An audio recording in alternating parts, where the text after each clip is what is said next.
Well. Ribbit. Yeah. Thomas.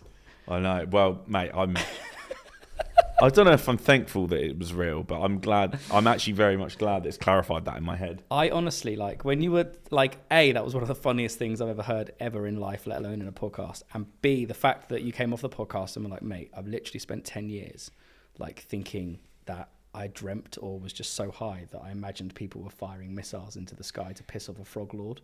Mate, honestly, but you can understand my, like, confusion, right? Because when you accidentally smoke meth...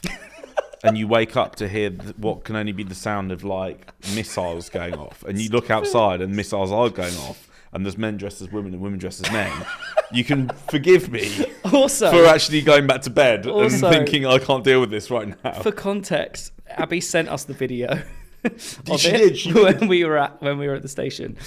And in my head, when you guys were talking, it was like a big firework. No, I wasn't. It's literally full missiles being fired into the sky. Mate, it's like a 40-foot ballistic missile that goes about 15 miles. If she allows us to, I would love to share that video. Because I don't think anyone listening will remotely understand how ludicrous the video of the missiles, whilst men are dressed as women and women are dressed as men stomping around a field. Yeah, I'm glad they could. But listen, what an episode! Oh, mate, I loved it, and I loved her, and I loved her honesty, and her journey really touched me. And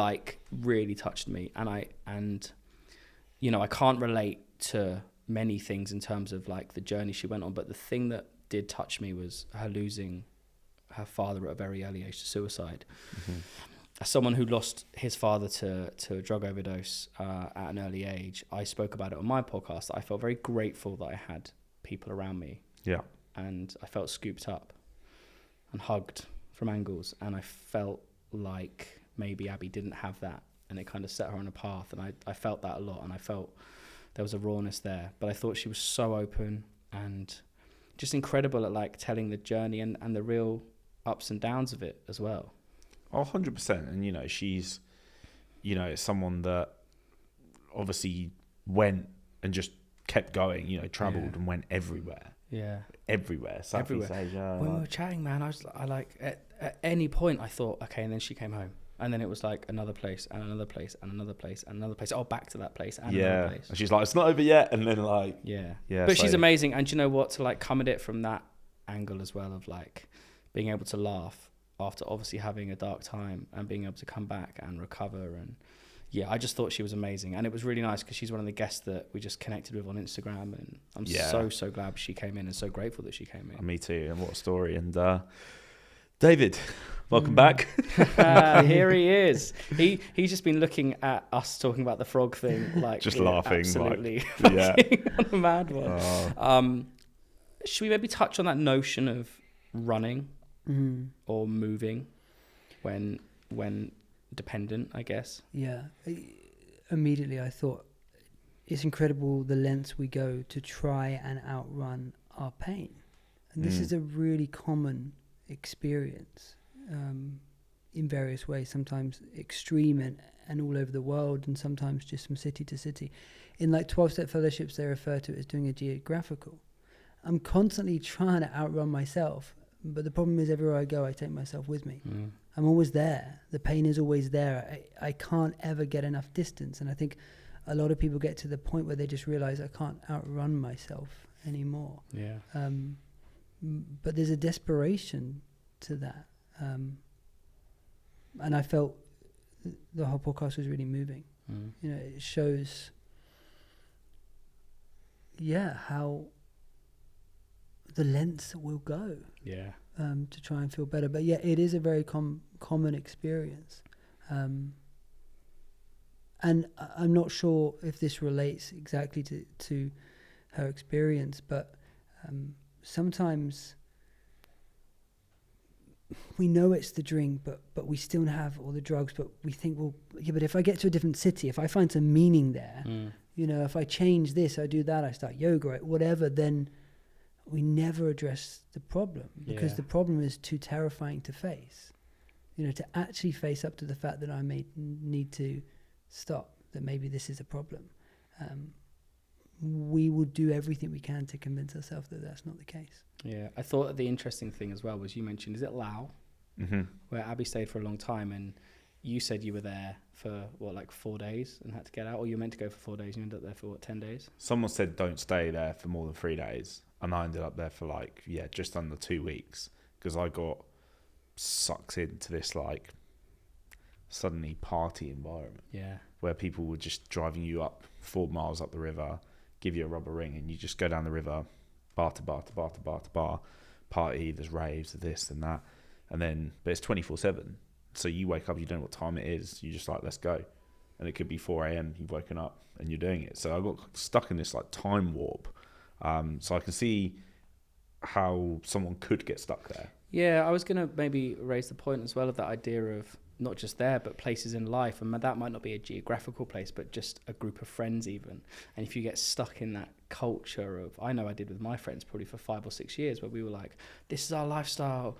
And maybe everyone at some point was too scared to be like, I don't like this place anymore. I don't like this kitchen table at 5 a.m. You get stuck, and whether that's geographically or like where you are with your friends. I was thinking about that on the way, because I was thinking a lot of my friendship group in that circle that I used to get really fucked up with, like a few of us are sober, a few people have moved out of town. Once you break it, almost like when you move on, sometimes it takes a minute to realize that you weren't happy there all along. No one wants to admit the party's over. And I think so often in those times where that fleeting thought comes to us at 5 a.m. and it says, this isn't right for me anymore, that's the time we're going to do another line. That's the time we're going to grab another drink. You know, we are very quick to push that thought away, because I think it's worth noting how terrifying and courageous it is to actually make a change. Yeah. Sometimes we lose friends. Sometimes we lose the place that we called home. Sometimes we lose our identity. Like, there's a lot that comes with deciding to get sober and make a change. Yeah. It's much easier to stay. Yeah. Something else I wanted to touch on with something Abi said was the idea of, you know, going sober for 18 months, and then, I know Millie's mentioned this before as well, but the idea of the pink mist clearing. Yeah. And then kind of having that amazing 18 months of like, I'm sober, or I'm the best. Not saying Abi said this, but I know I did. And then sometimes there is a point where you do have to, you know, the emotions do come flooding out, back in, wherever it's from.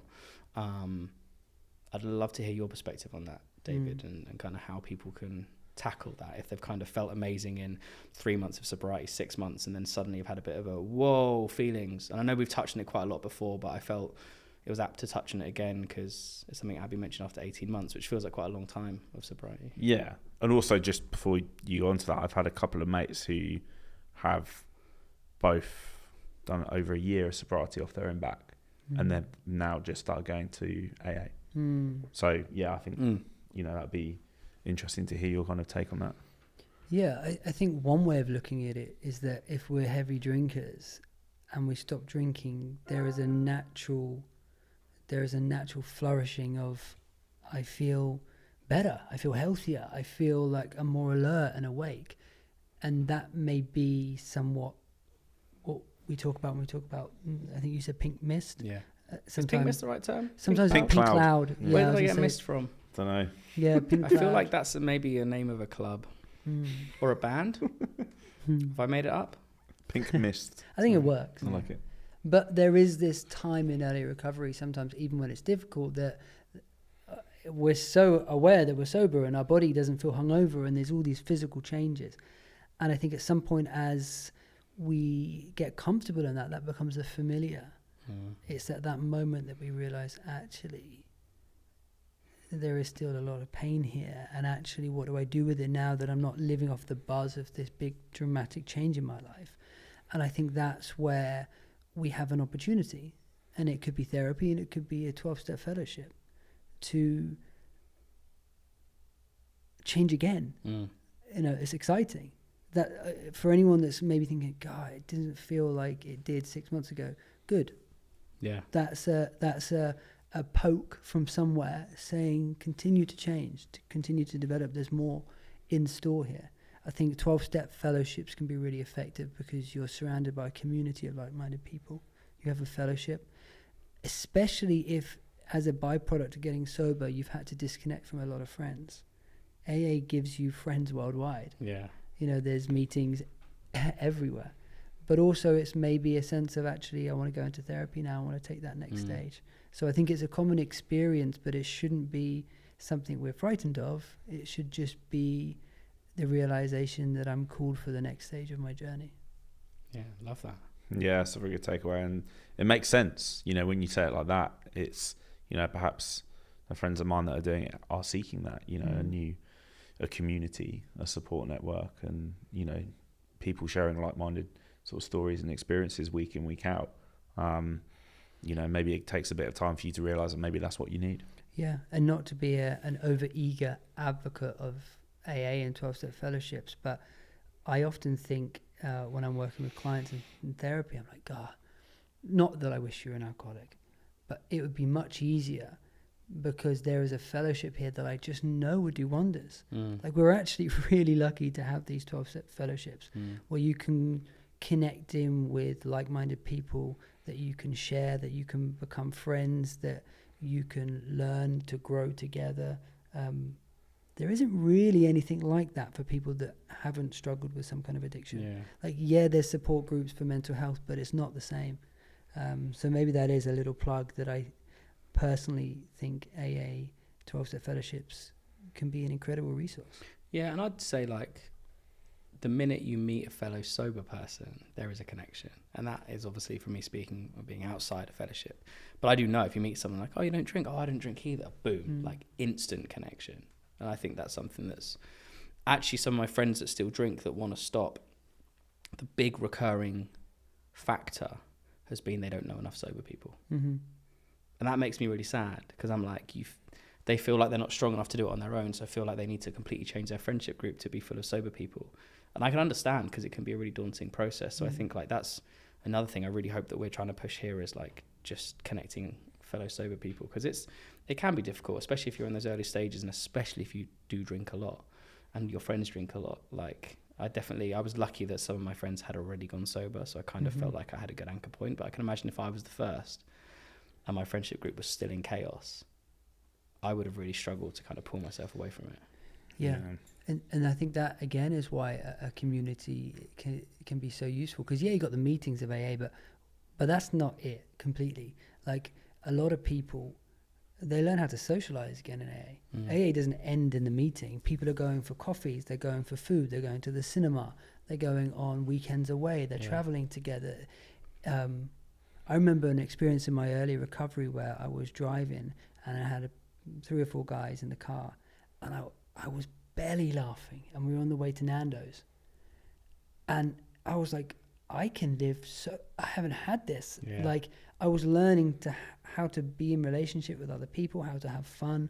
So there's a lot to learn in any form of community like that. Yeah, it's funny actually. I can't remember exactly which account it was, so I feel bad. But there was an account that we follow on the Instagram account that she popped up some stories of like her and her friends in her car like barely laughing, and I replied being like, "This is the best. That's the best feeling," because I feel like I've laughed more like that, like authentically deep laughter since I've gone sober. Mainly about frogs. That was good. that was good.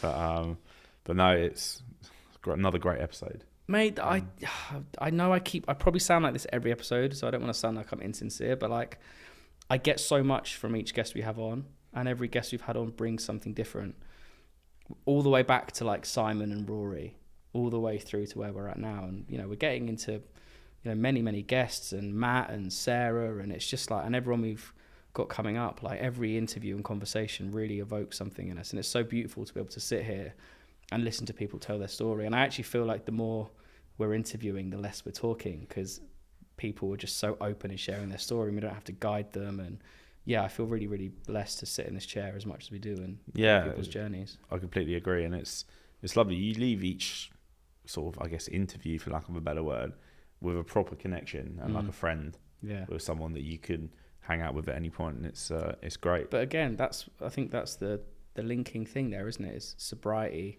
and vulnerability. And I think when you face alcohol or drug issues and you become vulnerable to yourself, you're then I feel a lot easier being vulnerable to other people that are in the same situation, because we're all being vulnerable together, and that's really important. Beautiful. Well, David, thank you so much for joining us yet again. And creeping towards Christmas, guys. we let's are just say. creeping towards Christmas. Yes. So here we go, baby.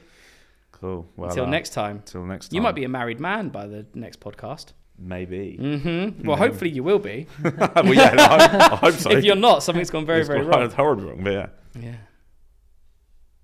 Say goodbye then. For fuck's sake. I was just pausing and I was like, yeah, I think it's getting very close. Yeah, you suddenly were just like, shit. Just suddenly jump out this window behind us. But yeah, yeah, as always, thank you so much. Please keep sharing and yeah, passing the pod, and any questions, always hit us up on the Instagram. Got anything to ask ourselves or David, fire it over. Love you all. Ta-ra. Bye.